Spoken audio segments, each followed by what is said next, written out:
Welcome to Wait What, your weekly verbal double take.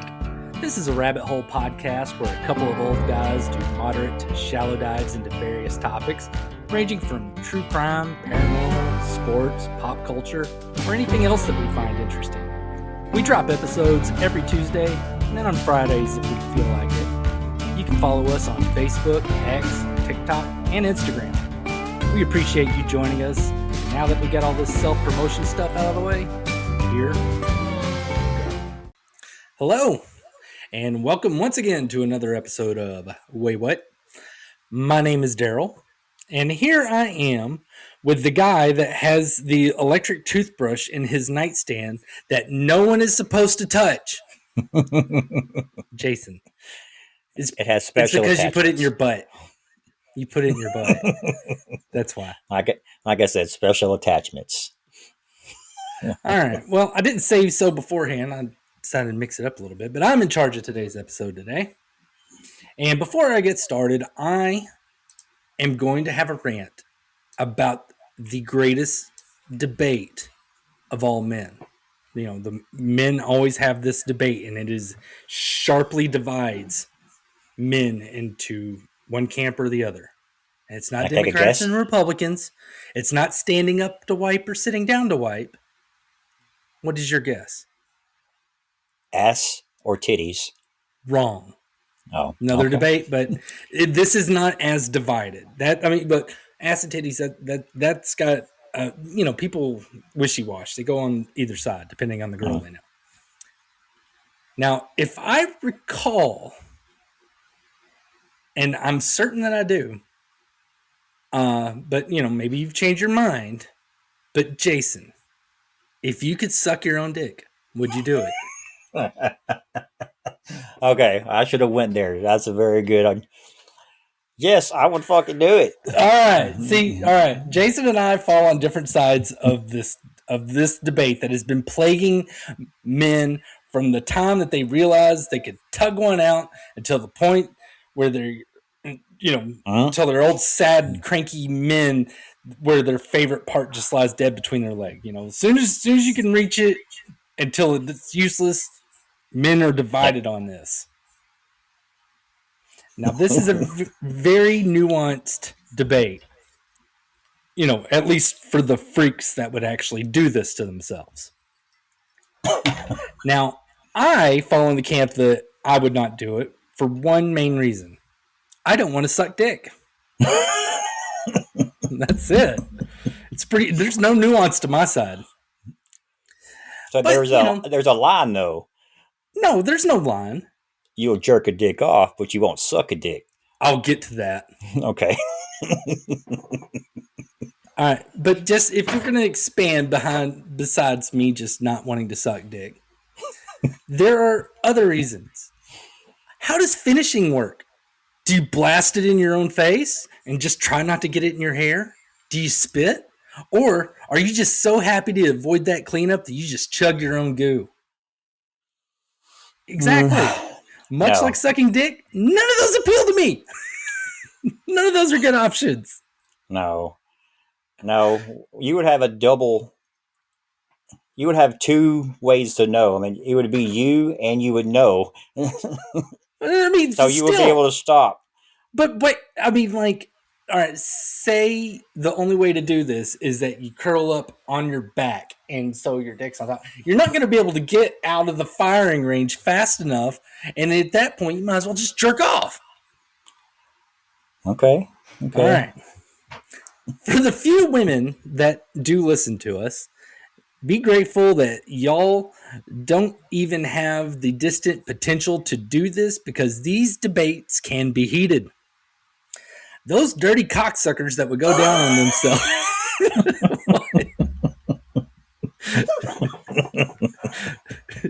Are you okay? I'm good. All right. Well, those dirty cocksuckers that would go down on themselves refuse to believe that, in my guess, that most men would not want to suck their own dick. They will insist that you are lying, that of course you would try it because, that's how they cope. Yeah, it's okay. I'm not weird because I know you would try it. Because guys who wish they could suck themselves off don't want to accept the fact that the majority of men have no desire to suck a dick. When you boil it down to what freaks like Jason really want, they want to suck dick. No. They'll be like, it's different because it's your own. Unless it has two heads or shoots fire, it's just a dick, and I don't want it in my mouth.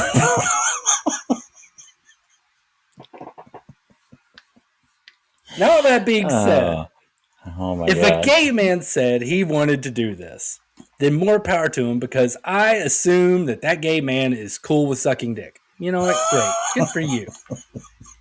Now, I'm not saying that every guy that would go down on himself is gay, or every gay guy would go down on themselves.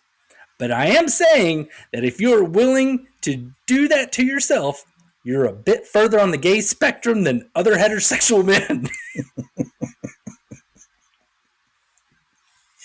Now here we go. Here's the part you've been waiting for. Guys like Jason, who's already done this, will argue, but you use your hand, so you're basically giving the dude a hand job. That is a matter of necessity.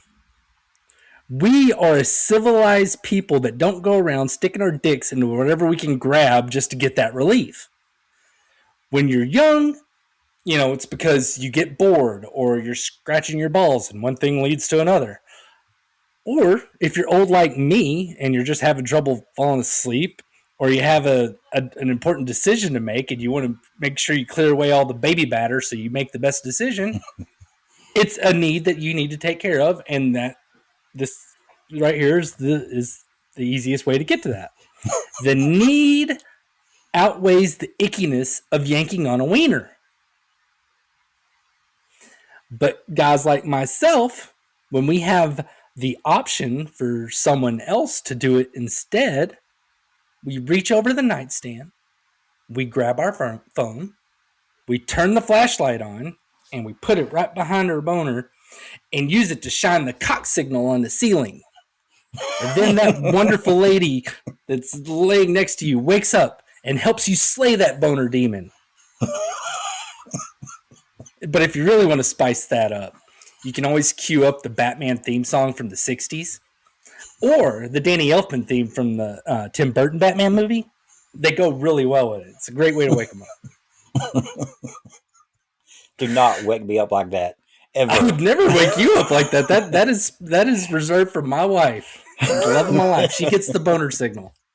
And it's so funny because every time I do it, she wakes up and goes, okay.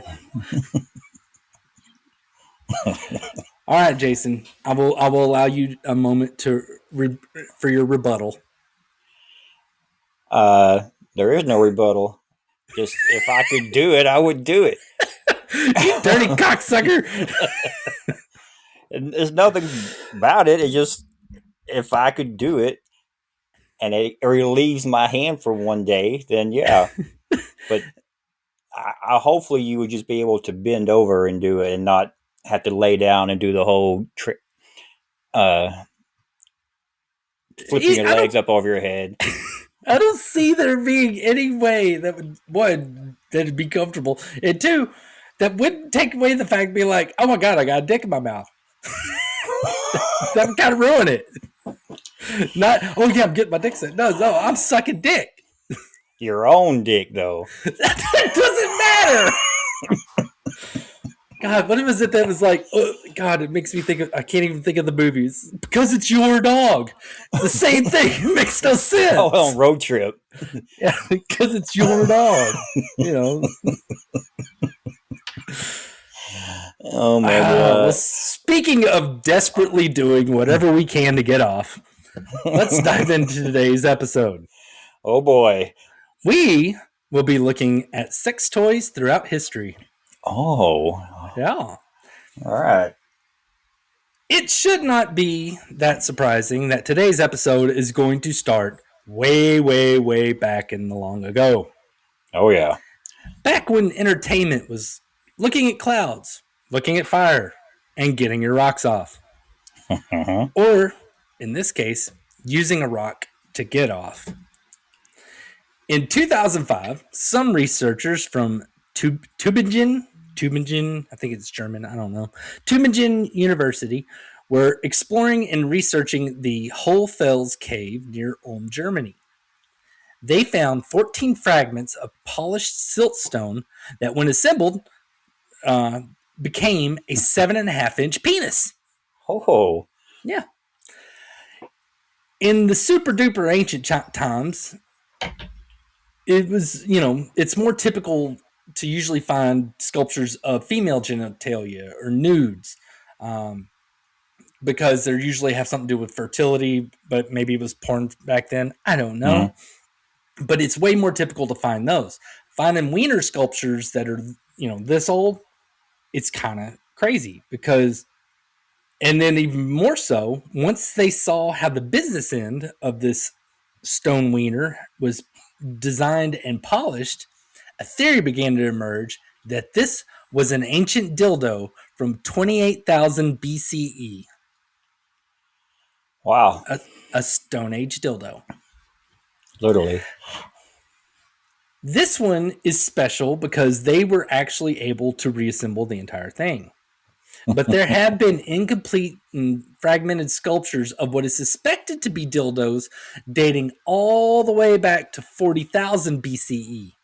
Damn. Now, I don't know how this measures up with the creation of fire or the wheel. Or what came first. But if dildos beat those out, that will make me proud as a human being.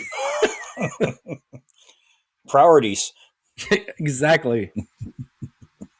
Well, I'm going to go ahead and warn you right now.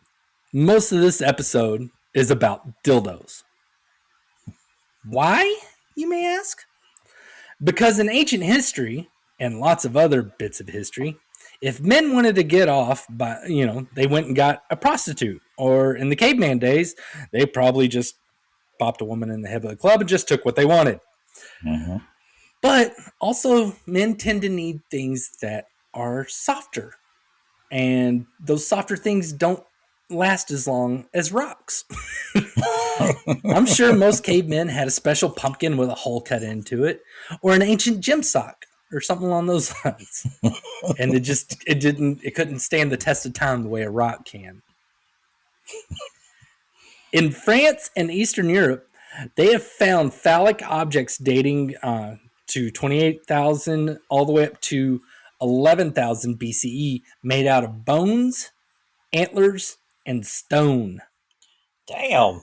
Yeah, these were decorated and in some cases even marked with like scars and other identifying marks. Like they're like some caveman like with a bow. He's sitting there like chipping it off, and he's like, "Oh yeah, that time that saber-toothed tiger caught me on my shaft," and then like cut that into it. These pieces, they think that they could be for rituals, but judging by the size and polish, there is a strong possibility that they were sex toys. But it's hard for them to tell because it ain't like they can smell it. Just, yep, that was used. It's too old.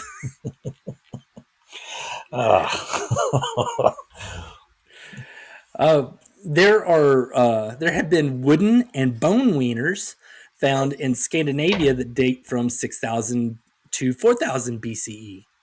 These were smaller at around just 4 inches long. So, Jason, maybe your ancestors still pretty big, yeah. Your ancestors might have been Scandinavian. You got 3 inches on me. No wonder I can't suck my own dick. Around 1150 BCE, a scroll was found that had a dirty comic on it. It showed a lady straddling an upside-down vase as her guy watched. This is documentation of artificial stimulation. So we're getting away from the theorized sex toys and actually getting into documented instances of people using objects. Well, not this case. This one, it's hard to call this one pornography, but it's a documented case of using something to manually stimulate yourself. Okay, can you describe the vase thing again? You said the vase was It's upside just a down. drawing. It's just a drawing. Oh, It's an upside down like vase thing. It doesn't even really look like a vase thing, but then this lady's like straddle on it, and you can tell it's oh, going where it needs to go, and the dude's offside pointing like, "Yeah, that's my woman," or something. okay. But this was uncovered in Egypt. This scroll, and Egypt has had penis sculptures, numerous ones that have been uncovered. But there's never been anything like the comic documenting that these penis sculptures were used like dildos. What this comic tells me is that we might be seeing a similar issue that I theorized for the lack of ancient sex toys for guys. But in this case, we have the concept of getting yourself off documented where ladies using a vase. So maybe Egyptian ladies kept home decor around that they could just shove up their cooters, anytime they get off. Or it could also be that a lot of people use vegetables and those don't stay fresh forever. Well, and they could break. Either way, diddling yourself is now officially documented. That somebody cramming something up there.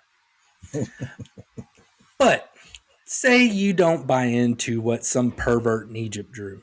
And you're like, yeah, that's just like some pervert that just drew a dirty picture.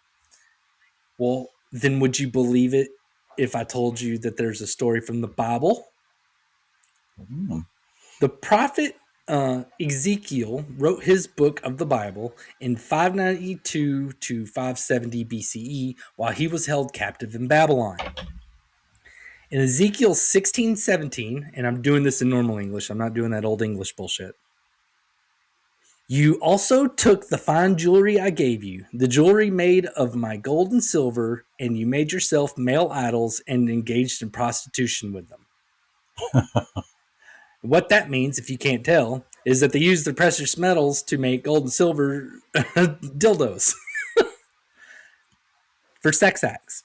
And in Babylon, prostitution was kind of a big thing. So, and one thing that I kind of find about this, now that I'm bringing the Bible up into it, is what is it with religions acting like female orgasms are sins?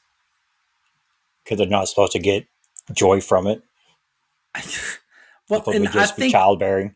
I have a theory on this. I think that your loud fire and brimstone preachers that have really small dicks and they go home and they screw their wives and they leave them completely unsatisfied. And then they try to justify it, saying that God made sure that he was a holy man and wouldn't give his woman any of those sinful orgasms. That's my guess. That's a good guess. That's a good guess. Make Mm-hmm. himself feel better about his own failures. Well, I got a side note about the Babylonians because I just thought it was kind of crazy while I was doing the research. But Babylonians were some real freaky fuckers. Herodotus wrote that it was a widespread practice for all women to sell themselves to strangers at the temple of Ishtar at least one time in their lives. So it was common practice for somebody to go prostitute At one least night. once. They had to, at least once go sell your pussy. It's like going to college. I guess. As a father of daughters, I think this custom is disgusting. But if I did not have daughters, I would probably think it was pretty fucking cool. But fatherhood changes a man. Speaking of ancient freaks, let's move on to the most famous of ancient freaks, the Greeks. Oh, yes. Around 500 BCE, we get the first documentation of sex toys being sold. And it comes from ancient Greece. And they called them olispos. So that's what a dildo was back then, olispos. These were commonly made from softened leather that was then stuffed with wool. They would then polish the leather dingling for smooth entry. You mean licked it? No, they polished it. Now, if that doesn't sound like smooth entry to you, just polished leather, because God knows it does not sound smooth at all. About 150 years later, there are documents that talk about using olive oil as lube. Well, that makes I sense. mean, Pretty slippery. that's just when it was documented. I don't think for 150 years they were there like trying to cram something dry up there and going, "Why don't it work?" And the other reason I imagine that they were using olive oil way before that is because the Greeks love their butt stuff. I love it. And if you're from Greece and you disagree with me, study history. They're all about the butt stuff. Now, if leather wasn't your thing, you had options.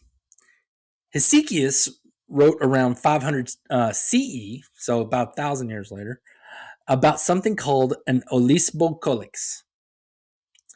We already talked about what olisbos means. It's a dildo. But what is this colix thing?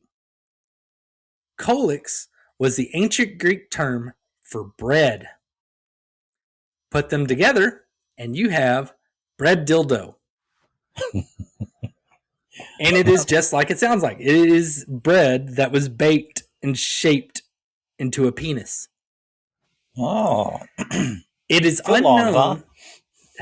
unknown. It is unknown if the bread dildo was for use or if it was like a novelty. So they aren't sure if ladies were like just cramming these up their cooters, or like back then, instead of like having gummy dicks at their bachelorette parties, they used bread dicks. Oh, so that's how we got yeast infections. The birthplace of the yeast infection. Yes. Way to go, Greeks. God, first somebody fucks a monkey, and now somebody fucks bread. Well, technically, somebody first would have fucked the bread. The monkey thing was way later. Whatever, but you know what I mean. Now, I do say that they would use the bread dicks at bachelorette parties, except this is ancient Greece, and they were all into the gay stuff. So it's highly likely that dudes were also using the olisbos and olisbos colixes more than the ladies. Some wife comes home and she's like, Hercules, why does my obispo smell like shit? Sorry, darling, I lost mine. Couldn't find mine. It is shit. Oh. Dildos were also part of the ancient Greece popular culture. Aristophanes, I'm not sure how it's pronounced, had a play that he wrote in 411 BCE called Lysistrata, where the titular character, who would have thought Lysistrata was a name, she suggests that the women in her neighborhood, in her community or whatever, go on a sex strike to force the end of the Peloponnesian War. And she says, part of her argument is she's like, hey, we're ladies. We'll be fine because we can find satisfaction with olisbos. So essentially, we can cut them off and we'll be all right because we got dildos. In 3 BCE, there's a multi-part series of short stories / plays. They were called mimes by Herodotus. And in these shorts, he's got a couple of bits that are kind of like Sex in the City-ish. Really? Yeah, where this character named Metro is asking her friend where she got her big bright red dildo. Huh. And then the lady who has the dildos says something along the lines of, the men certainly don't have rams like these. And then Metro, in a later episode, she loved that ringing endorsement for the dildo so much. Because there's this other story where she visits the cobbler that made the dildo, and it's like his little back room thing. It's all hidden. like at video stores with the Oh, the curtain. beaded curtain. Yeah. He's like, yeah, I make shoes and dildos. Only if you're asking. Are you Yeah. asking? Well, they're Greece. They were Greeks. They were all asking. The ancient Greeks, however, are not the only historical freaks, because around that same time, ancient Indians were busting out the Kama Sutra. Oh, yeah. And in the Kama Sutra, it mentions toys several times. They mention toys made from wood, rubber, gold, silver, copper, ivory, and horn. They also take it a step further and suggest trying out different shaped dildos that are rounded, curved, shaped like flower buds, and even elephant trunks. Did you say wood? Yeah, you could polish wood. I mean, I wouldn't recommend it, but I mean, you can do it. No, I'm just thinking of a splinter. Oh, my I goodness. know that's why you polish the wood. Polish the wood. Anyway, sorry, saw what I did there. I was like, oh yeah. I think it's so funny you're put off by the wood thing, and I'm just like, there's some lady trying to cram Dumbo's trunk up her cooter, man. That's kind of fucked up. It's all fucked up, Daryl. I know, yeah. I mean, I'm more put off by the first one where it's like stone. It's like they're shoving rocks up their junk. They take whatever they can get. Fortunately, the ancient Indians were about both sides getting in on the self-abuse and recommended fashioning the can be known as the ancestor of the fleshlight by hollowing out a pumpkin or building a sleeve out of bamboo and moistening it with oil and ointment. You say bamboo? I'm just impressed that, at least now we have documentation of like guys getting toys. I thought you were going to say something else, something the woman would have to put on. Oh, that's not all. They also suggested that if a fellow couldn't get it up, then he should tie a dildo around his waist. We have the first documented strap-on. But around this same time in history, so right now we got freaky Greeks, freaky Indians. Well, China didn't want to be left out, and so they wanted to get in on the action. A tomb was uncovered near Shanghai about 20 years ago, I guess. And it was like a 2,000-year-old tomb. So it's right around all the same time. And they found bronze dildos and jade butt plugs. At least they're pretty. Yeah. That's why that cat person got that idea for the butthole over the cat gem. You seen that thing? What in the fuck are you talking about? There's some sort of gem that goes over your cat's tail that hangs over their butthole, so it covers up their butthole. So you see it as a gem. I thought you were talking about like those furries that have like a butt plug that has a tail hanging off of it. Oh, I'm sure they have those too. No, they do have those. Well, there you go. All right. But the Chinese weren't done with just that. This tomb was around during the Han Dynasty, which was a period of time where homosexuality was not ostracized or ignored or anything like that. It was accepted. So someone during that time whipped up a double-headed dildo for the lesbians. Now, I'm going to go on a side note real fast. And I admit right now, this comes from a place of ignorance. Why do some lesbians use dick-shaped dildos or just dildos, period? I mean, I kind of thought that, having something like that shoved inside of them wasn't very appealing. And that's why they went that route. And I'm certain that there are probably plenty of lesbians out there that don't want anything cock-shaped near their business. And I understand that. That makes sense. It's the ones that love ladies but still need a dick. And it just baffles me. Is it that they just don't like men as people? Or do they just love tits that much? I have to go with the second argument. Well, you're not a lesbian. I'm not a lesbian. So any lesbians that can stomach all of our caveman talk, let us know in the comments because I am generally curious about this. Because it just seems weird to me. I mean, like if I knew a dude that liked getting a 6-inch dildo crammed up, getting pegged, dude, you're gay, or at least bi.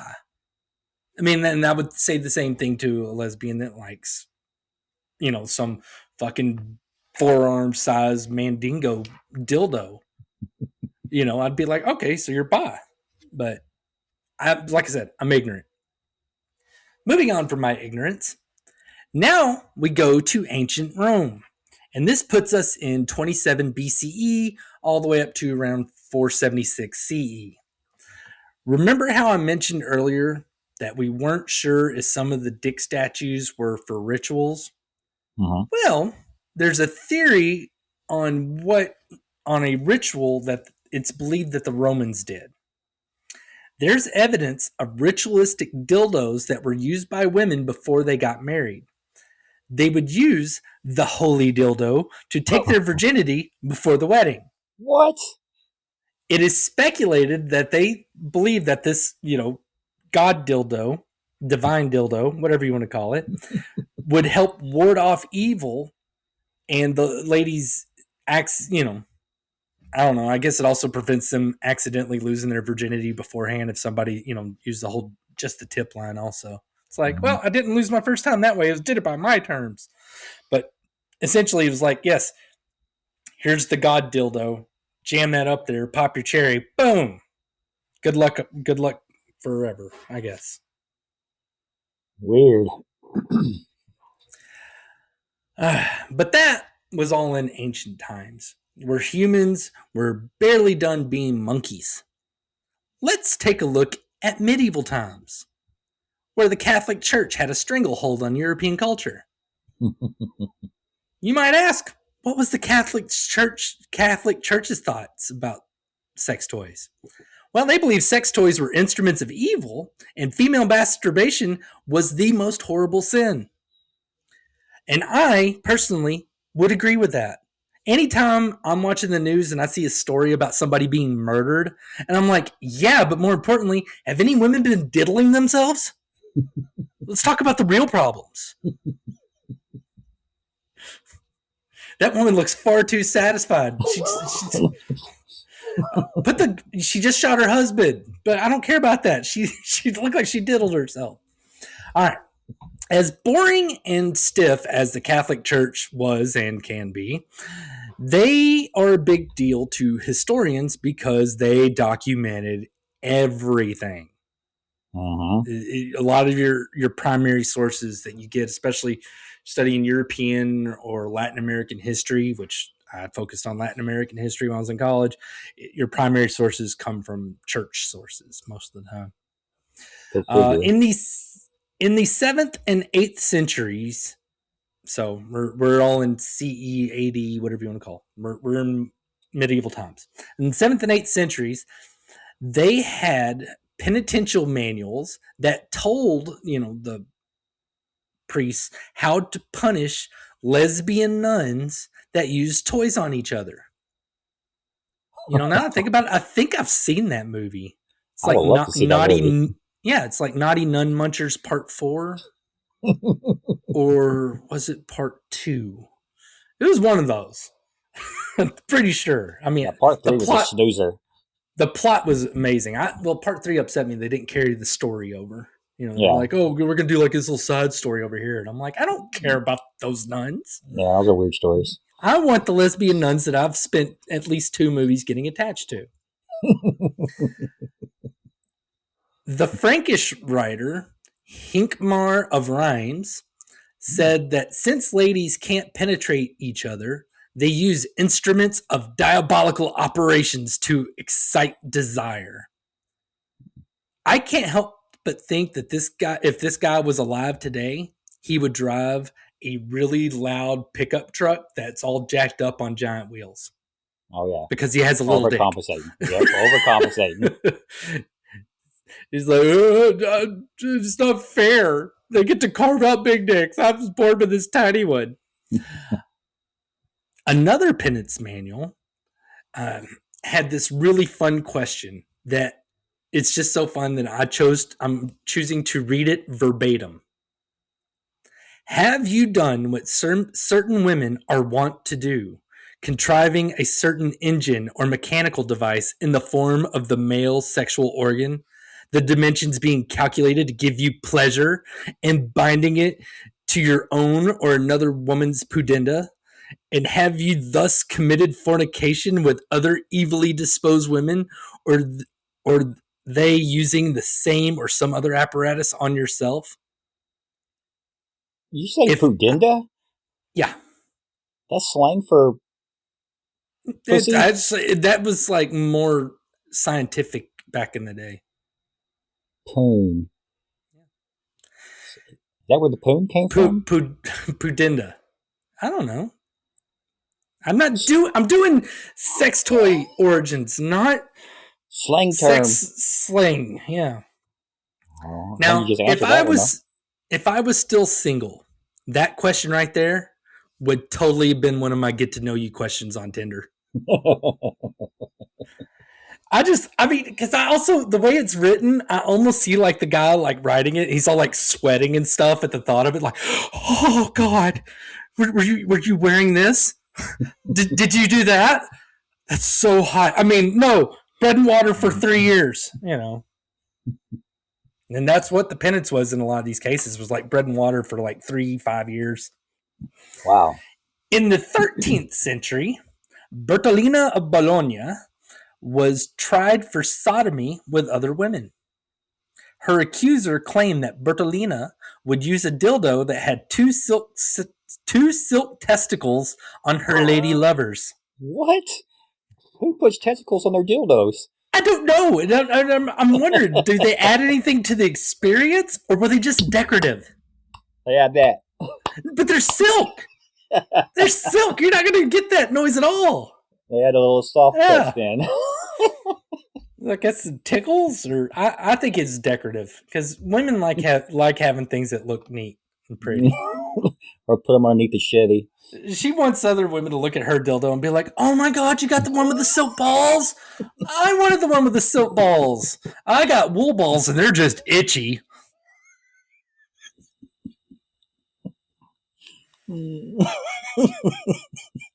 You okay? Oh, I'm just getting a visual of them comparing them. Oh, I got this one. Oh, you got that one. Oh, but yours are bigger than mine.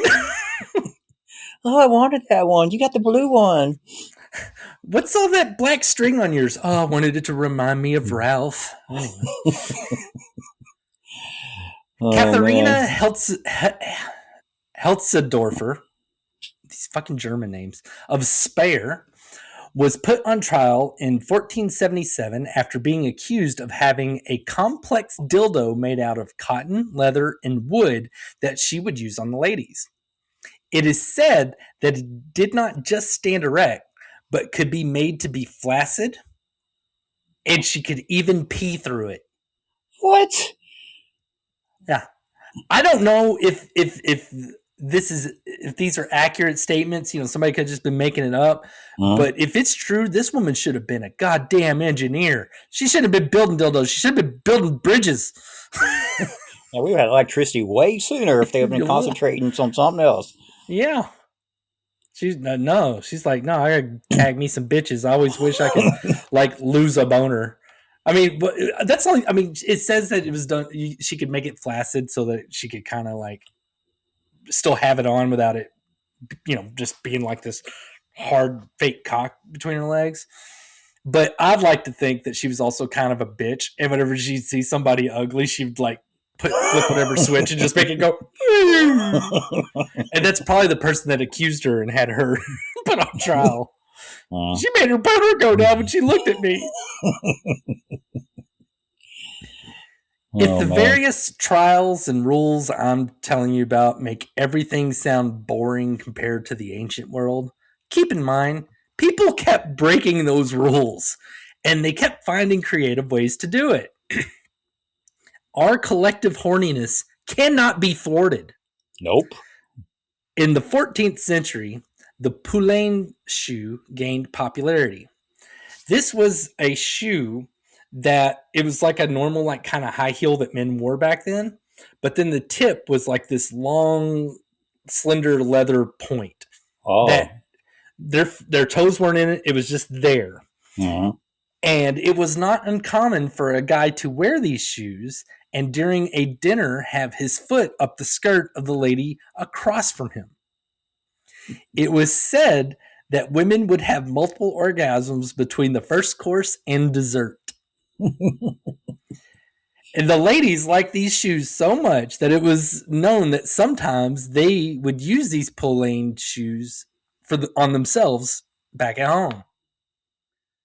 Why not? Now, of course, Did they put their feet in it or just the shoe? No, just the shoe. Now, when the guys were wearing it, their feet was in it and it was going up her skirt. And she would essentially decide how high she would let him go.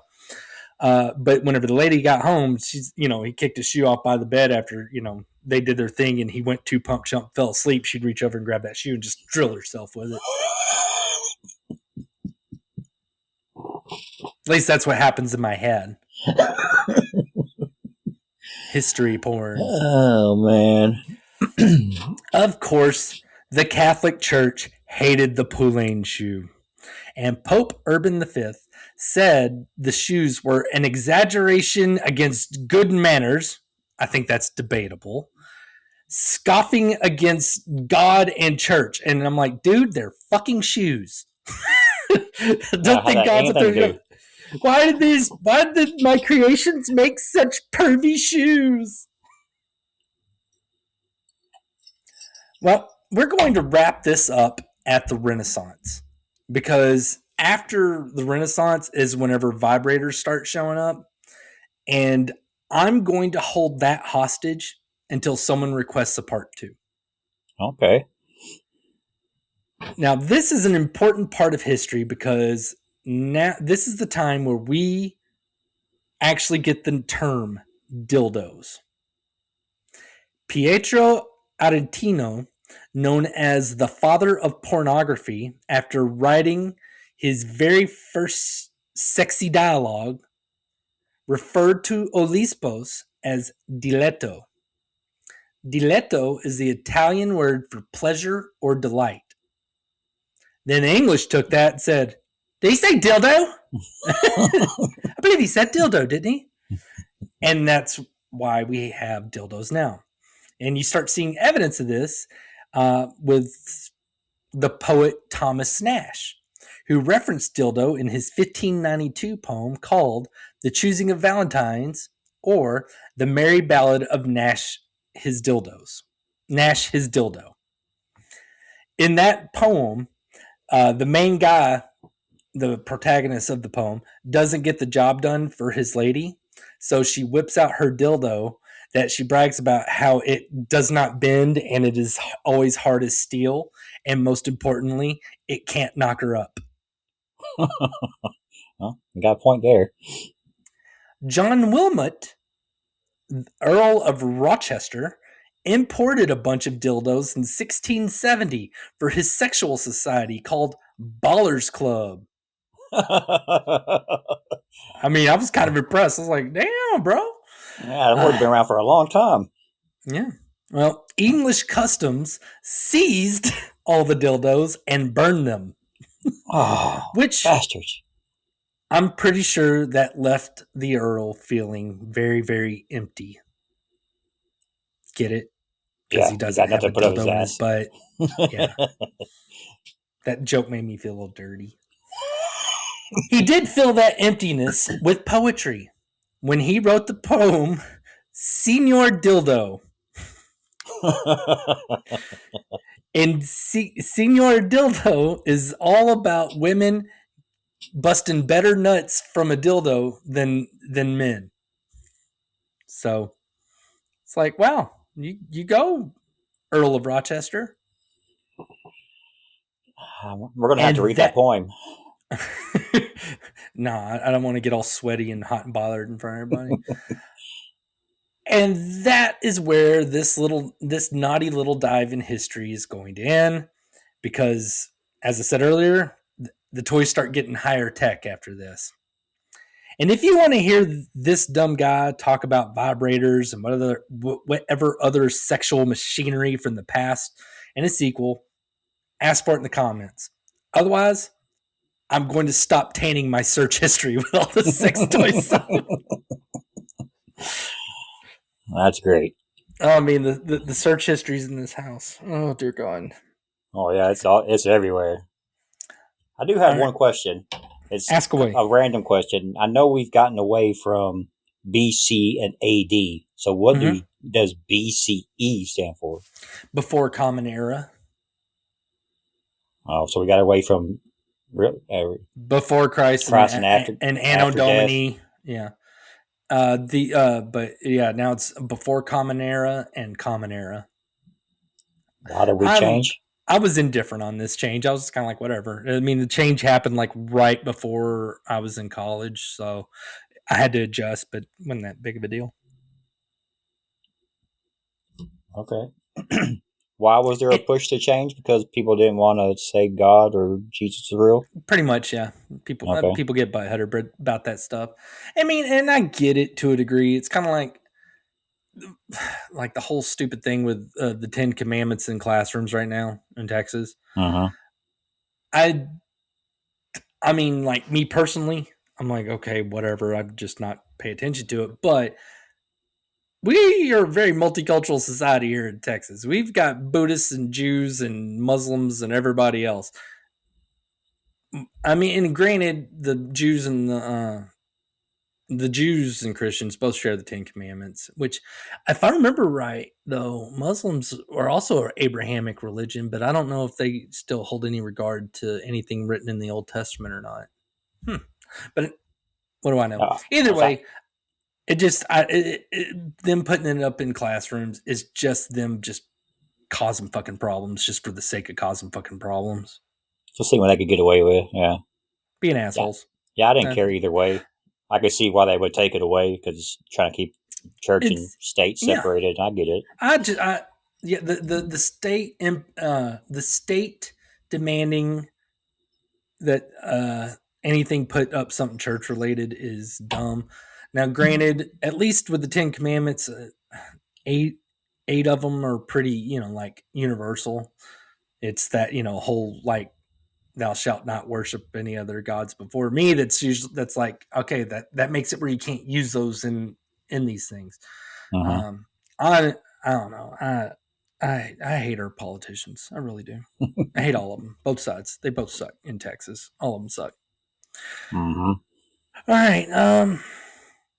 Any other questions about sex toys or the great man debate or anything like that? Oh no, I cannot wait to do the editing and the clips and stuff to put in this one. This is going to ruin my search history. Yay! All right. Well, in that case, join us next time when Jason, if he's not in an inconsolable depression because his wife replaced him with a baby carrot, if he's feeling up to it, he'll tell us some things that'll make us say, "Wait, what?" Yep. I should have baited more of a joke if he could get his dick out of his mouth long enough. He'll tell us. I should have went with that. Busy. I didn't even think about that. I should have said, yeah, if he get his dick out of his mouth long enough, he'll tell us himself, make us say we would. I like that one. Pretend like I said that. All right. I could say that. I could move it around. No, don't move it around. I want it all. All right. He's heard it. All right. Bye, everybody. Thank you for joining us for this episode of Wait What? This show's available on YouTube, Good Pods, Spotify, Apple Podcasts, and pretty much anywhere you listen to podcasts. We love to hear from you. Please comment on what you just listened to, pass along episode ideas, or just talk to us at Wait What Podcast in our Facebook group or on TikTok, Instagram, or X. Again, we really appreciate you joining us. Come back again to hear about some stuff that will make you say, wait, what?